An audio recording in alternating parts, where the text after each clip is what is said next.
Irmãos amados, vamos abrir então a palavra de Deus no livro do profeta Miqueias, no capítulo 7. Nossa liturgia está baseada neste capítulo e nós vamos examinar este capítulo 7. Miqueias capítulo 7.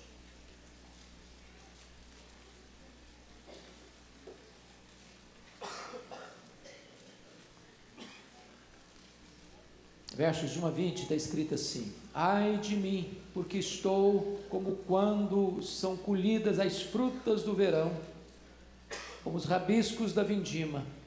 Não há cacho de uvas para chupar, nem figos temporãos que a minha alma deseja. Pereceu da terra o piedoso, e não há entre os homens um que seja reto. Todos espreitam para derramar sangue, cada um caça a seu irmão com rede. As suas mãos estão sobre o mal e o fazem diligentemente. O príncipe exige condenação, o juiz aceita suborno, o grande fala dos maus feitos de sua alma, e assim todos eles juntamente urdem a trama. O melhor deles é como um espinheiro, o mais reto é pior do que uma sebe de espinhos. É chegado o dia anunciado por tuas sentinelas, o dia do teu castigo. Aí está a confusão deles. Não creiais no amigo, nem confieis no companheiro. Guarda a porta de tua boca, aquela que reclina sobre o teu peito. Porque o filho despreza o pai, a filha se levanta contra a mãe, a nora contra a sogra. Os inimigos do homem são os de sua própria casa. Eu, porém, olharei para o Senhor e esperarei no Deus da minha salvação. O meu Deus me ouvirá. Ó inimiga minha, não te alegres a meu respeito. Ainda que eu tenha caído, levantar-me-ei. Se morar nas trevas, o Senhor será minha luz. Sofrerei a ira do Senhor, porque pequei contra Ele, até que julgue a minha causa e execute o meu direito. Ele me tirará para a luz, e eu verei a sua justiça. A minha inimiga verá isso, e ela cobrirá a vergonha, a ela que me diz: onde está o Senhor teu Deus? Os meus olhos a contemplarão, agora será pisada aos pés, como a lama nas ruas, ou a lama das ruas.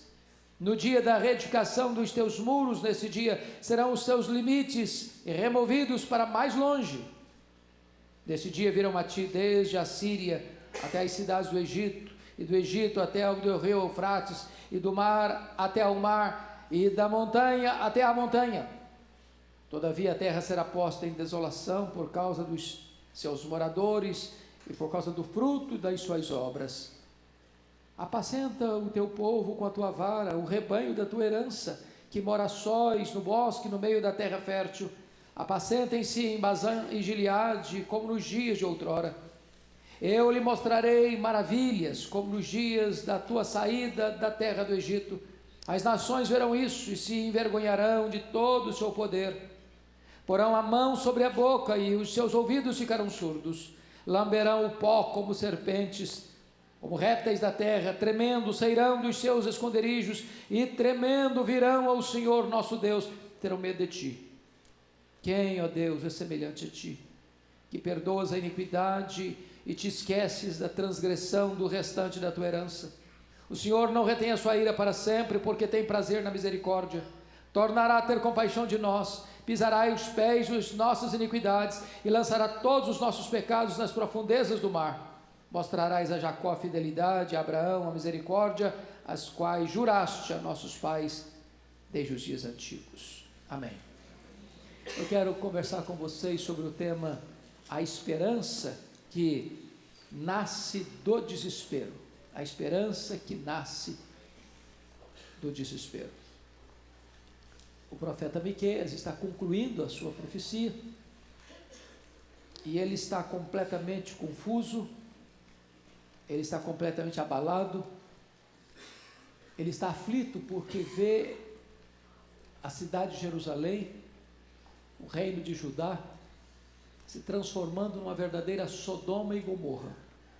A iniquidade prevalecendo, nas ruas, no comércio, nas cortes, no palácio, nas transações comerciais, na religião e até mesmo na família. E diante disso ele vai, nessa última profecia, mostrar tanto o seu desespero quanto a sua esperança. Vejamos em primeiro lugar o desespero do profeta. Miqueias olha a condição moral e espiritual do seu povo e solta uma espécie de gemido. E ele faz isso da seguinte maneira: olhe comigo o verso 1. A dor solitária do profeta: ai de mim, ai de mim. Esse é um ai de dor, é um gemido da alma. Ele está olhando o seu povo, ele está olhando a sua cidade, ele está olhando a sua nação e vendo a maldade campeando.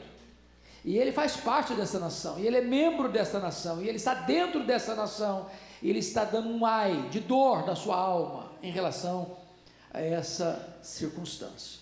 Como é que ele olha para si?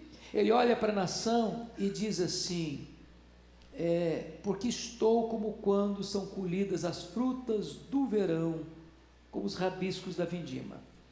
Ele está dizendo o seguinte: eu olho para mim diante desse quadro. Pensa você numa lavoura que acabou de ser apanhada. Pense você num pomar maduro cujas frutas todas foram colhidas.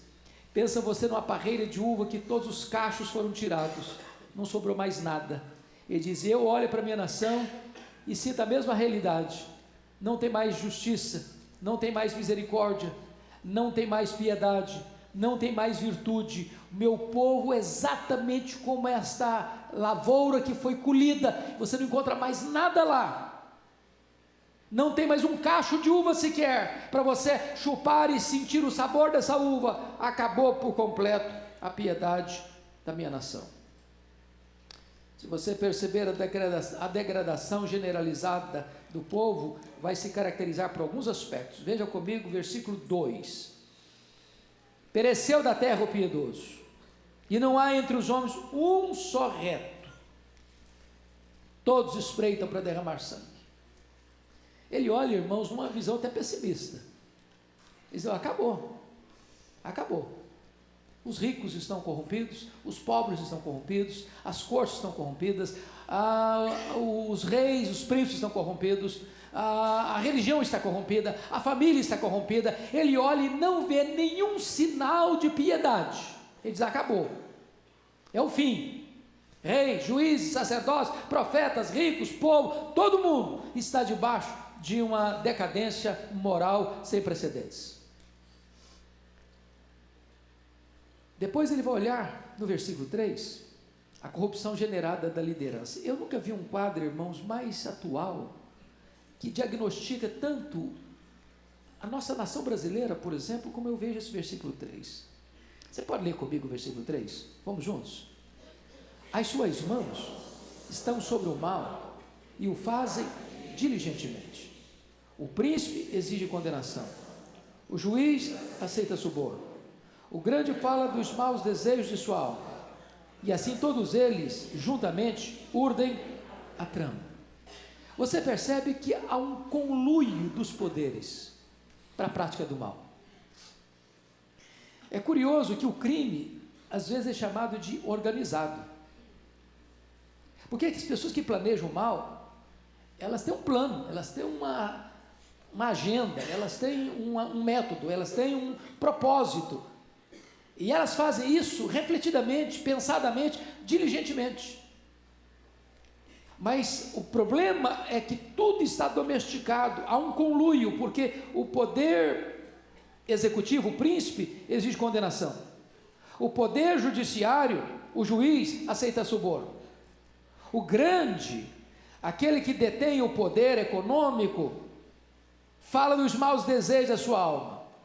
E assim diz o texto: todos eles juntamente urdem a trama.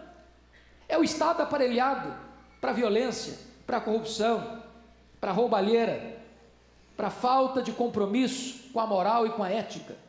Os réus não têm a mínima chance, os injustiçados não têm a mínima esperança nos tribunais, os governantes não governam para o povo, mas para explorar o povo. Nas cortes não é a justiça que prevalece, é o suborno que determina o valor das sentenças. Quando chega no verso 4, Miqueias faz uma definição clara da degradação generalizada da liderança. Quando ele diz o melhor deles, ele está falando dos príncipes, dos juízes, dos poderosos, o melhor deles é como espinheiro. Pensa comigo nessa figura espinheiro. Você pisa, machuca, você encosta, machuca. Se você for arrancar, ela fere você também. E ele diz ainda mais, confira aí no versículo 4, que ele diz assim, e o mais reto é pior do que uma cerca de espinhos. Não poderia, para um profeta que é caboclo, que é da região rural, como ele era, numa cidadezinha pequena, eu não encontro uma figura melhor que essa. Olha, a nossa liderança é um espinheiro. O mais justo, o melhor deles, é uma cerca de espinhos. Nós estamos encurralados.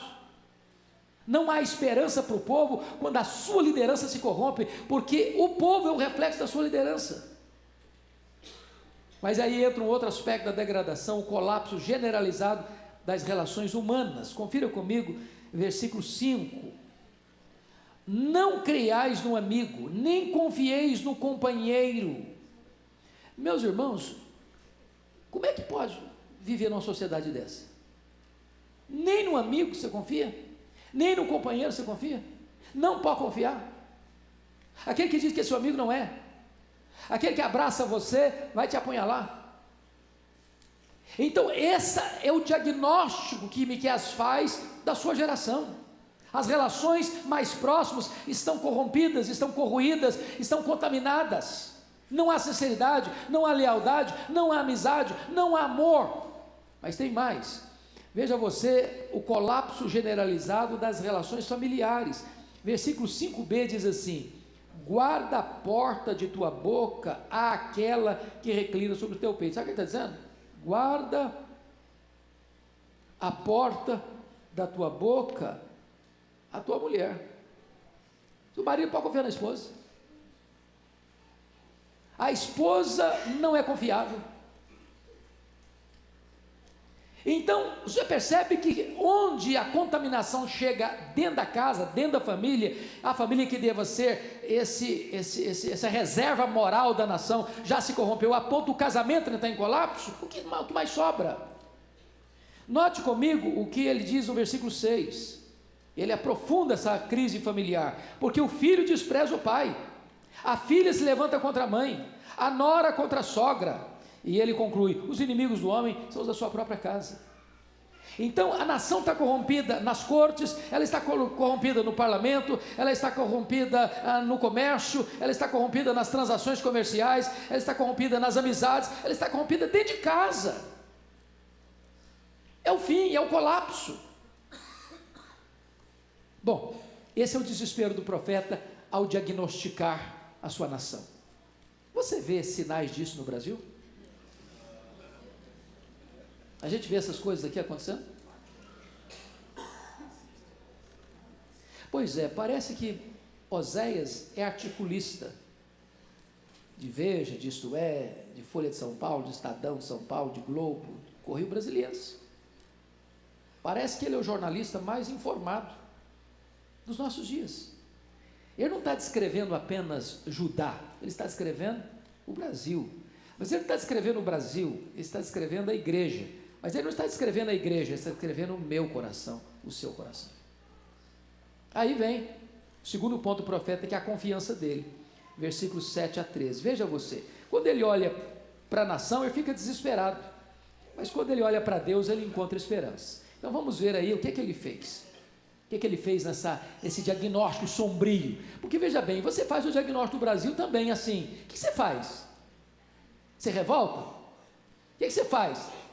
Pega um avião e vai para outro país? O que você faz?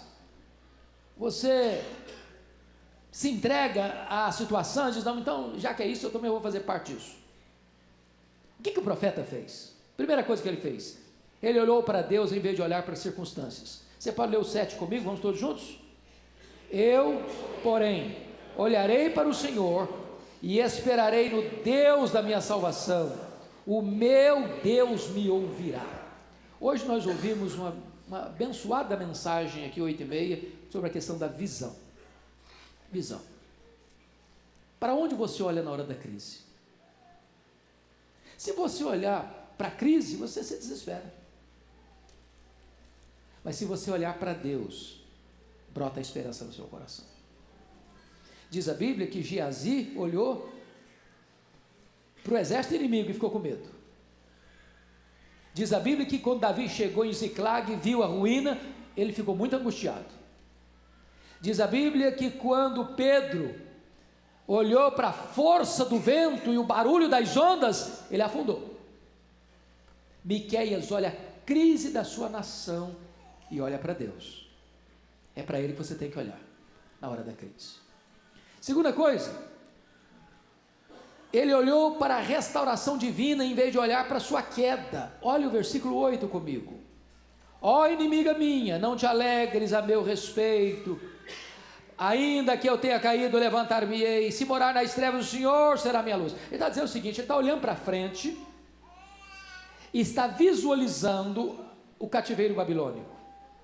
É inevitável, a disciplina vem, mas agora ele olha prospectivamente para frente e vê que as nações estão rindo, zombando, escarnecendo de Judá, escarnecendo o povo de Deus, e ele então nesse momento diz o seguinte, olha, escarneça não, ó inimiga minha, não te alegres não, a meu respeito não, sabe por quê? Porque eu posso até cair, mas o justo cai até 7 vezes e se levanta.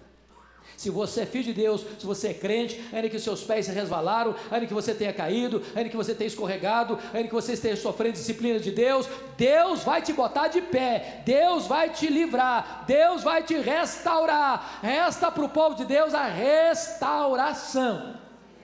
Mas tem mais. Olha aí comigo, o que ele vê? Versículo 9, ele olhou para a justiça divina em vez de desculpar-se de seu pecado. Você pode ler o 9 comigo? Vamos juntos? Sofrerei a ira do Senhor, porque pequei contra Ele, até que julgue a minha causa e execute o meu direito. Ele me tirará para a luz e eu verei a sua justiça. Ele está dizendo o seguinte, olha, eu pequei e estou sofrendo as consequências do meu pecado. O pecado é maligníssimo. O pecado, sempre que cometido, ele traz para nós consequências, e consequências amargas. Ele está dizendo isso, eu não estou desculpando o meu pecado, eu não estou dizendo que eu não pequei, eu não estou dizendo que o meu pecado foi simples, eu sofrerei a ira do Senhor, porque eu pequei contra Ele, e eu vou ser punido sim, eu vou ser disciplinado sim, mas agora eu vou olhar para uma coisa, o Deus da minha salvação é o Deus que vai me cobrir de justiça, Ele vai me tirar para a luz de novo, Ele vai me perdoar, Ele vai me restaurar, Ele vai me cobrir com a sua justiça, eu vou ser restaurado por Deus. Mas uma coisa me chama a atenção aqui, meus irmãos, prestem bem atenção. Ele, no verso 9, diz que ele pecou contra Deus.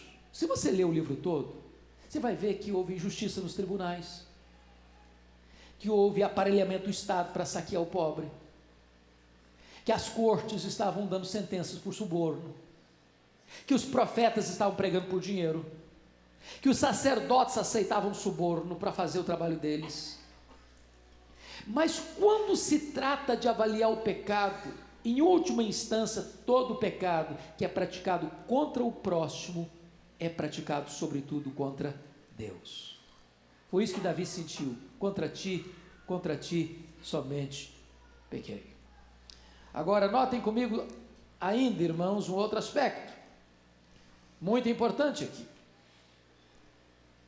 Ele olhou para o julgamento de Deus sobre os seus inimigos, em vez de viver achatado pelas suas afrontas. Confira o verso 10. A minha inimiga verá isso, e ela cobrirá a vergonha. A ela que me diz, onde está o Senhor teu Deus? Os meus olhos a contemplarão, agora será pisada aos pés como a lama das ruas. O que ele está dizendo é o seguinte, o mundo nos ataca, o mundo nos afronta, o mundo nos humilha, o mundo escarnece de nós, o mundo afronta a igreja. Se você ficar escutando isso, você se deprime. É hora de você levantar os olhos e olhar o julgamento de Deus sobre os inimigos da igreja.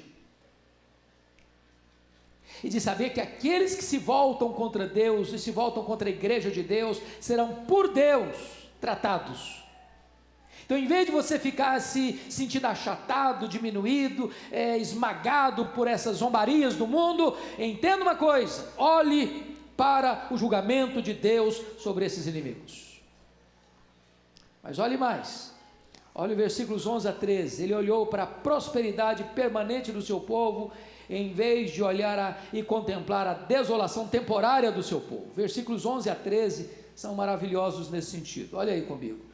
No dia da reedificação dos teus muros, nesses dias, serão os teus limites removidos para longe.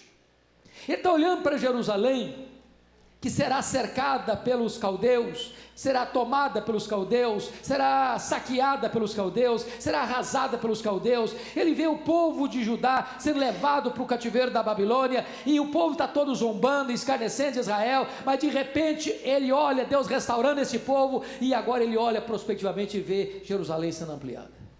Esse é o retrato da igreja. Esse é o retrato do povo de Deus, que alarga as suas fronteiras, que espraia a sua influência, que leva os limites da sua habitação para além das outras fronteiras outrora conhecidas. Ele olha para a bênção maior da igreja de Deus ao longo dos séculos, em vez de ficar desesperado com o ataque dos seus inimigos. Mas agora vem o último ponto, que é a esperança do profeta, nos versículos 14 a 20. Veja você que ele constrói sua esperança sobre sólidos fundamentos.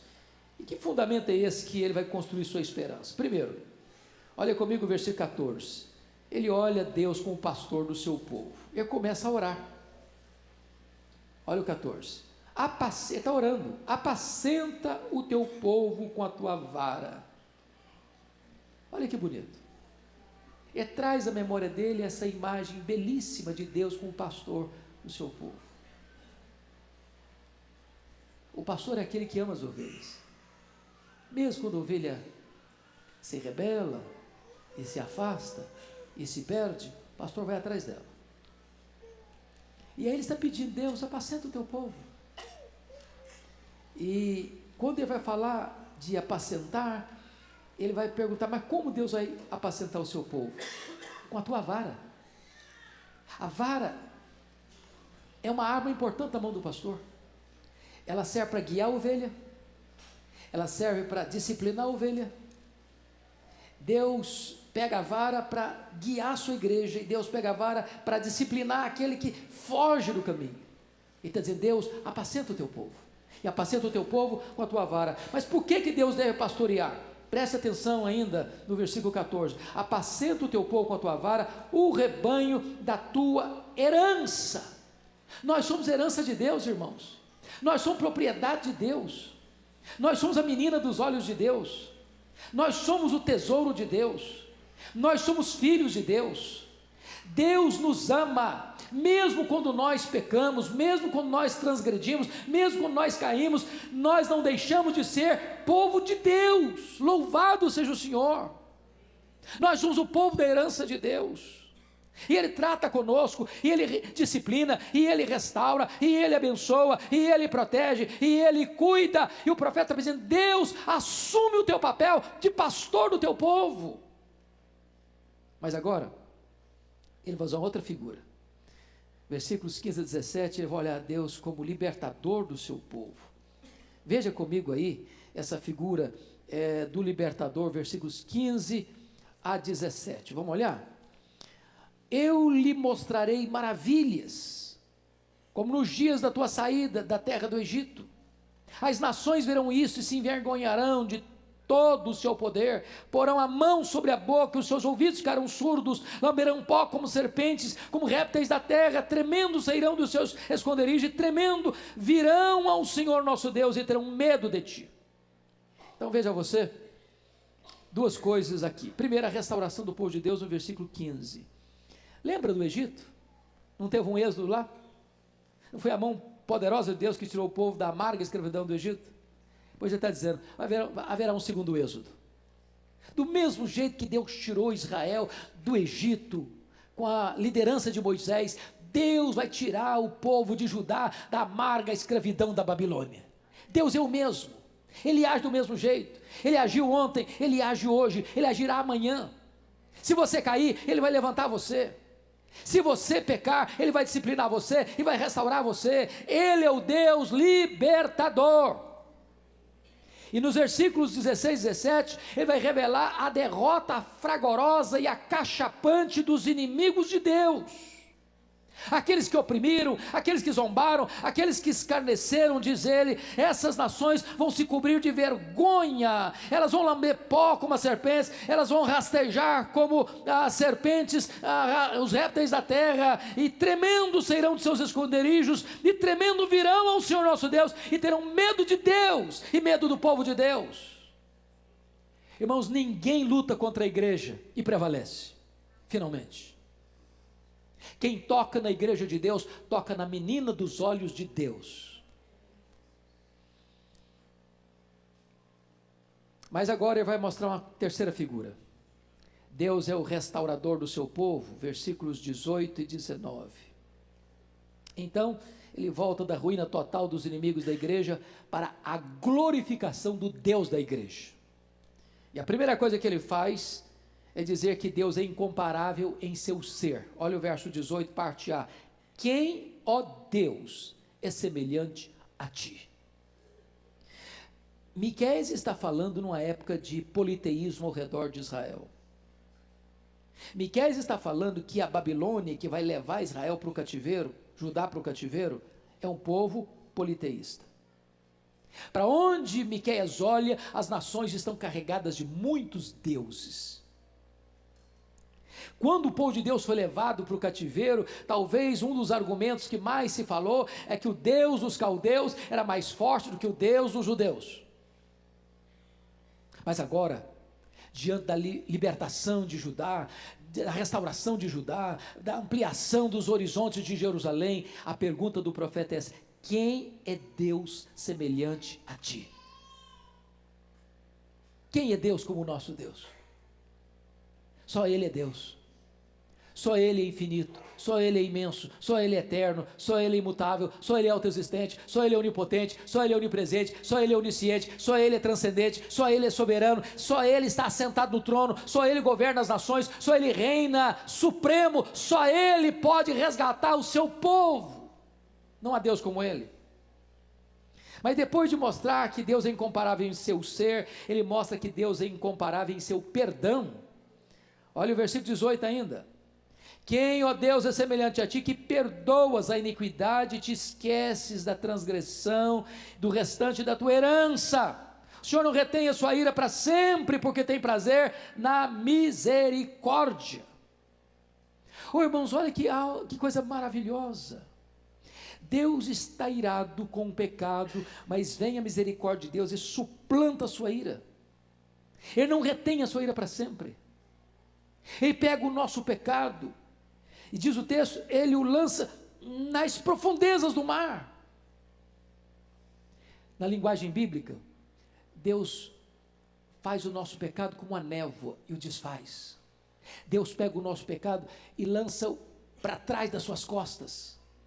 Ele pega o nosso pecado e assim como o Oriente se afasta do Ocidente, Ele afasta de nós as nossas transgressões. Ele pega o nosso pecado e nos limpa e nos purifica com o sangue do seu Filho. Ele pega o nosso pecado numa linguagem simbólica belíssima e o joga nas profundezas do mar.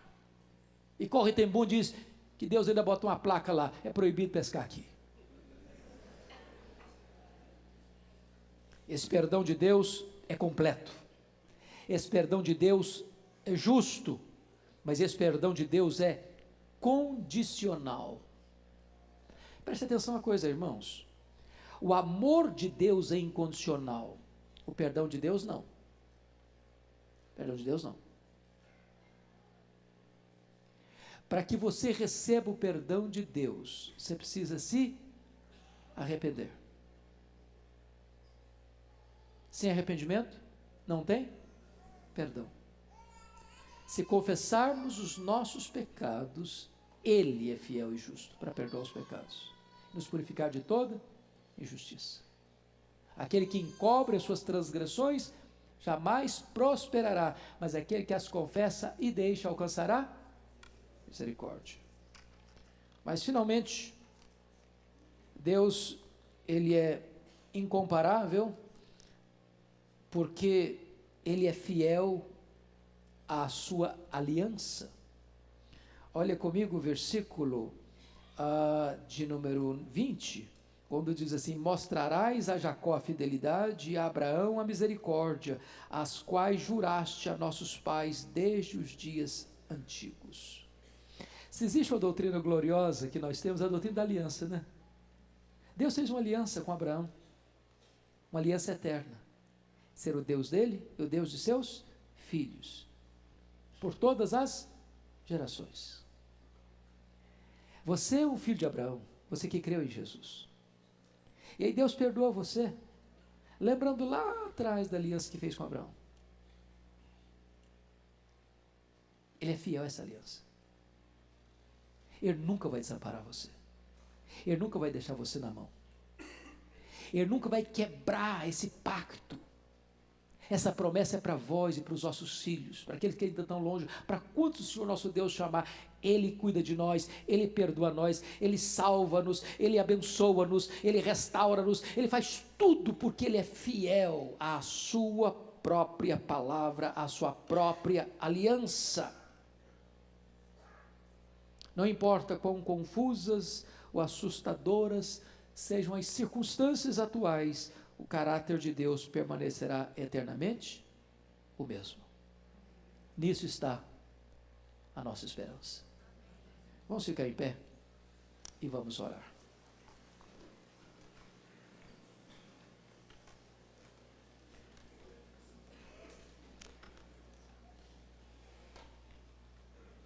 Ó Deus, quando olhamos para a nação brasileira, o nosso coração também se aflige.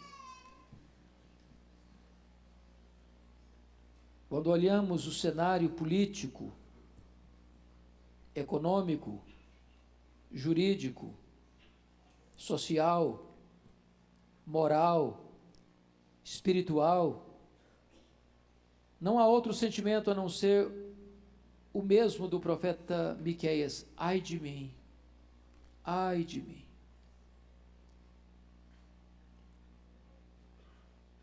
Quando olhamos para o estado da própria igreja brasileira, onde há tantos desvios, onde há tanto secularismo, onde há tanta relativização da verdade absoluta, para alcançar favores e benefícios pessoais, mercadejando a tua palavra, nós não temos outro sentimento senão o de dizer: ai de mim, Senhor, porque estou também nessa nação. Quando olhamos o diagnóstico da família, palco de tantas dores, de tantas crises, de tantos conflitos, de tantas brigas, de tantas contendas, de tantas desavenças, também o nosso coração diz: ai de mim, Senhor. Mas nesta hora, Deus, nós queremos levantar os nossos olhos e olharmos para Ti, porque de Ti vem o socorro, de Ti vem a resposta. Tu és o Deus que é o nosso pastor, vem cuidar de nós, com a Tua vara vem nos apacentar, em nome de Jesus. Vem trazer cura para aquela que está ferida, vem trazer, Deus, ânimo para aquele que está desanimado, vem trazer força para aquele que já está prostrado, resgata aquela ovelha que já caiu no abismo, em nome de Jesus. Traz restauração para a Tua igreja, Senhor. Dá-nos a bênção de compreender que Tu és o Deus que nos disciplina, mas não nos abandona, nos restaura, nos abençoa e torna o nosso segundo estágio melhor que o primeiro. Louvado seja o Teu nome. Reaviva a Tua igreja, Senhor. Traz sobre nós a compreensão da Tua grandeza, da Tua majestade, de que Tu és o único Deus vivo e verdadeiro, e Tu és o nosso Deus, que perdoa, que esquece, que pisa aos pés as nossas iniquidades, que lança os nossos pecados nas profundezas do mar, porque tu és fiel a ti mesmo, fiel à tua palavra, fiel à tua aliança. Oh, louvado seja o teu nome, porque temos a ti como nosso Deus e como a nossa esperança. A ti rendemos a honra e a glória devida ao teu nome, em nome de Jesus. Amém.